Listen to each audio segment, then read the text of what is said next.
Hi friends, welcome to Guru Kripa channel. நம்ம இன்றைக்கி என்ன பார்க்க போகிறோம்னா, நம்ம ஒரு சீரிஸ் ஸ்டார்ட் பண்ணோம் பார்த்தீங்களா, அவர் டார்கெட் தமிழ் 100 அவுட் ஆஃப் 100ன்னுட்டு. அதோட கண்டினியூஷன் 9th பார்த்துட்ருக்கோம். அதோட கண்டினியூஷன் தான் பார்க்க போகிறோம். வாங்க வீடியோக்குள்ளே போகலாம்.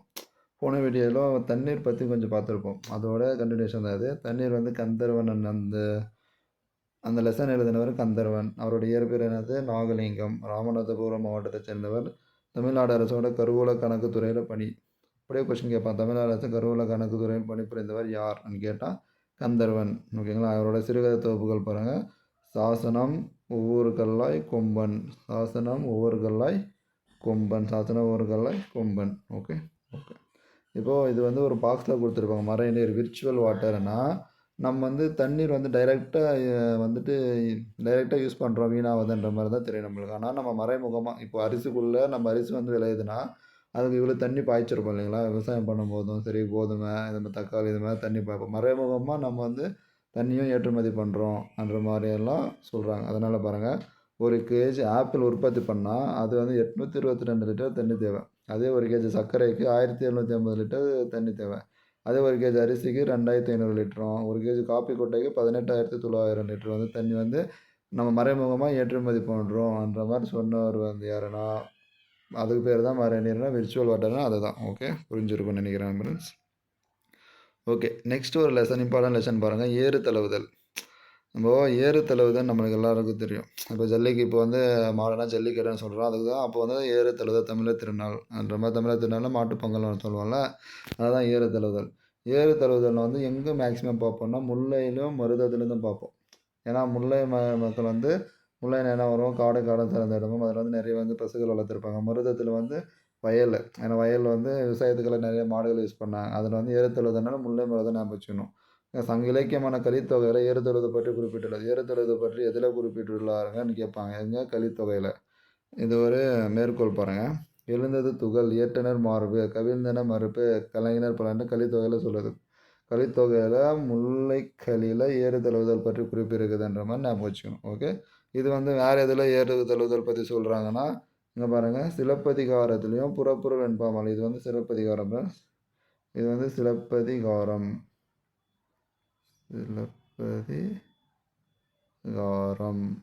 ஓகேங்களா. சிலப்பதிகாரத்துலேயும் புறப்புற வெண்பாமல் என்ன ஏறு குறித்து கூறப்பட்டுள்ளது. எங்கெங்க சிலப்பதிகாரத்துலேயும் புறப்புற வெண்பாமலை. ஓகே, நல்லா ஞாபகம் வச்சுக்கணும். நெக்ஸ்ட்டு பாருங்கள், ஏறு தழுவுதல் பற்றி பிற்கால சிற்றிலக்கியம் ஒன்றான பல்லு இலக்கியத்துன்னு சொல்லியிருப்பான். ஏறு தழுவுதல் பற்றி பிற்கால சிற்றிலக்கியமான பல்லு இலக்கியம். ஓகே, பல்லு இலக்கியத்தில் ஏறு தழுவுதல் பற்றி சொல்லியிருப்பாங்க. சிலப்பதிகாரத்துலேயும் புறப்புல வெண்பாமலையில் சொல்லியிருப்பாங்க. அதுக்கப்புறம் ஏறு தழுவுதல் கலித்தொகையெல்லாம் முல்லைக்கலியில் தான் ஏறு தழுவுவது ஃபேமஸாக இருக்கும். ஓகே, இதெல்லாம் அப்படியே மக்கப்னு சொல்லுவார்ல, அப்படியே படிக்கணுங்க. அப்படியே அந்த ஆர்டர் வந்துடும், நல்லாவே வந்துடும். Okay okay. எருது கட்டி என்னும் மாடு தழுவுதல் நிகழ்வை கண்ணுடையம்மன் பல்லு அது பதிவு செய்துள்ளது. எருது கட்டு என்ற ஒரு மாடு தழுவுதல் நிகழ்வில் ஒரு நூலை கண்ணுடையம்மன் பல்லு என்ற நூல் பதிவு செஞ்சுள்ளது. ஓகேங்களா. ஓகே, தொழிற்சான்றுகள் பாருங்கள். சேலத்தில் எருது விளையாடி மரணமுற்ற பெயர் எடுக்கப்பட்ட எருது பொறுத்தார்கள் ஒன்று உள்ளது. இப்போ சேலத்தில் எருது விளையாடுறாங்களா, எருது மாடு விடுவாங்க, அதில் வந்து விளையாடி மரணமுற்றவன் பெயரில் எடுக்கப்பட்ட எருது பொறுத்தார்கள் ஒன்று வந்து சேலத்தில் இருக்குது. ஓகே, அது வந்து என்னவா இருக்கான் பாருங்கள். கோவரி சங்கன் கருவந்துறையில் எருது விளையாடி பாட்டான் சங்கன் மகன் பெரிய பெரிய நட்டக்கல் என்பது அந்த நடிக்கல் பரப்பு. இந்த சேலத்தில் இருக்கிறதுல அது இந்த மாதிரி பொறிச்சிருக்காங்க ஃப்ரெண்ட்ஸ். கோவரி சங்கன் கருவந்துறையில் எருது விளையாடி பாட்டான் சங்கன் மகன் பெரிய நட்டக்கல்னுட்டு இந்த சேலத்தில் வந்து எருது ஒருத்தன் மரணமற்றார்ன்ற இருக்குதுல எருது பொறுத்த இருக்கிறாத இந்த மாதிரி வந்துட்டு அந்த இலக்கியத்தில் இந்த மாதிரி இருக்குன்னு சொல்ல வர்றேன். Okay okay. இப்போது கூரிய கொம்புகுளம் சிலிர்த்த திமிழ்குளம் கொண்ட 3 எருதுகள் பலர் கூடி விரட்டுவது போன்ற பண்டைய ஓவியம். 3 எருதோட ஓவியம் எங்கே இருக்குது? நீலகிரியில் கோத்தகிரி அருகே கரிக்கை ஊரில் இருக்குது. இப்போ ஓவியன்னு வந்துட்டால் நீலகிரி ஞாபகம் வச்சுக்கோங்க. இப்போ எருது விளையாடி மரணமுட்டான்னா எப்படி நம்ம சேலம் ஞாபகம் வச்சோமோ, அதே மாதிரி கூரை கோமலம் செலுத்த திமிழ்குளம் கொண்ட 3 எருதுகள் ஒரு 3 எருதுகளில் பலர் கூடி விருட்டது போன்ற ஒரு ஓவியம் எங்கே இருக்குன்னா நீலகிரியில் இருக்கும். நீலகிரியில் கோத்தகிரி அருகே கருக்கையூரில் இருக்குன்ற மாதிரி ஞாபகம் வச்சோம். ஓகே, திமிழ்வனன் காலை ஒன்று. இப்போ காலை அடக்கிறதுனால அதுக்கேற்ற நம்ம மதுரை ஜல்லிக்கட்டு, அலங்காநல்லூர் ஜல்லிக்கட்டு ஃபேமஸ். அதனால் திமிழ்வனி காலை வந்து ஒருவர் அடக்குனாருன்னாவே மதுரையில் உசிலம்பட்டி அருகே கல்லூத்து மேட்டுப்பட்டி ஞாபகம் வச்சிடணும். நல்லா ஞாபகம் வச்சுக்கோங்க. இப்போது ஃபஸ்ட்டு என்ன சொல்கிறேன் பாருங்கள். சேலத்தில் வந்து ஒருவனை எருதுலையோட மரணமுற்றாக்கள் வந்துட்டு சேலத்தில் இருக்க ஞாபகம் வச்சுக்கணும். அதே வந்து ஒரு 3 எழுத்துக்கள் வந்து பலர் கூடி விரட்டுவது போன்ற ஓவியம் எங்கே இருக்குது? நீலகிரி கல்லுத்துமேட்டுப்பட்டியில் இருக்குது. சாரி, நீலகிரியில் கோத்தகிரியில் கரிக்கையூரில் இருக்குதுன்னு ஞாபகம் வச்சுக்கணும். அதே மாதிரி வந்து ஒரு காலை அடக்கிறது என்ன எங்கே வரும்? மதுரையில் உசிலம்பட்டியில். மதுரை உசிலம்பட்டி கல்லுத்துமேட்டுப்பட்டியில் ஞாபகம் வச்சுக்கணும். ஓகே. நெக்ஸ்ட் பாருங்கள், தேனி மயிலாடும் பாடல்கள் சித்திரக்கல் புடவில் என்ற இடத்துல காலை ஓவியம். இப்போது ஓவியம்னா எந்த வரும்? அந்த தேனி மயிலாடும் பாருங்கள் சித்திரக்கல் புடவில் இடத்தில் திமிழோட காலை ஓவியம் இங்கே ஒன்று வரும்.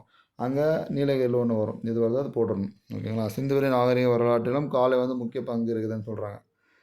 சிந்துவெளி நாகரிக வரலாற்றிலும் காளைன்றது வந்து முக்கிய பங்கு. ஓகே, தெரியும். சிந்துவெளி அகலாவில் கண்டறியப்பட்ட மாடு தழுவும் கல் முத்திரை ஒன்று தமிழர் பண்பாட்டு தொழில் அடையாளம் ஏறு தழுவுதல் குறிப்பதை ஐராவத மகாதேவன் குறிப்பிடுகிறார். ஐராவத மகாதேவன் என்றார் நம்ம தமிழ் நாகால இலக்கியங்களை நல்லா டீப்பாக ஆராய்ச்சி பண்ணவர். அவர் தான் இந்த சிந்து நாகரிக கண்ட மாடு தழுவும் கல் முத்திரை வந்துட்டு பழங்கால அடையாளமான ஏறு தழுவுதலை சொல்லுது என்ற மாதிரி ஐராவத மகாதேவன் வந்து குறிப்பிட்டிருப்பார்.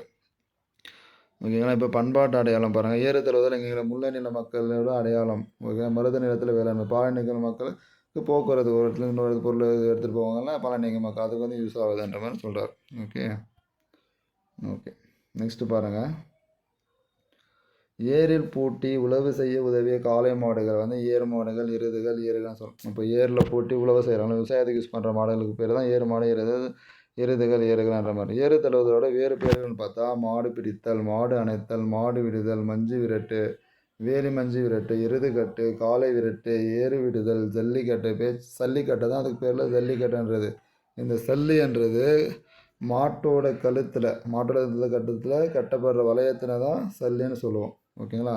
இப்போ நம்மளுக்கு தெரியும், ஸ்பெயின் நாட்டில் வந்து காளையை கொண்டு அடக்குபவனை வீரனாக கருதப்படும் விளையாட்டில் ஆயுதங்கள் பயன்படுத்தும். அந்த ஸ்பெயினில் வந்துட்டு காளையை வந்து கொல்லுவாங்க. நம்ம நிறைய அந்த சேனல்ஸ்லாம் பார்த்துருப்போம்.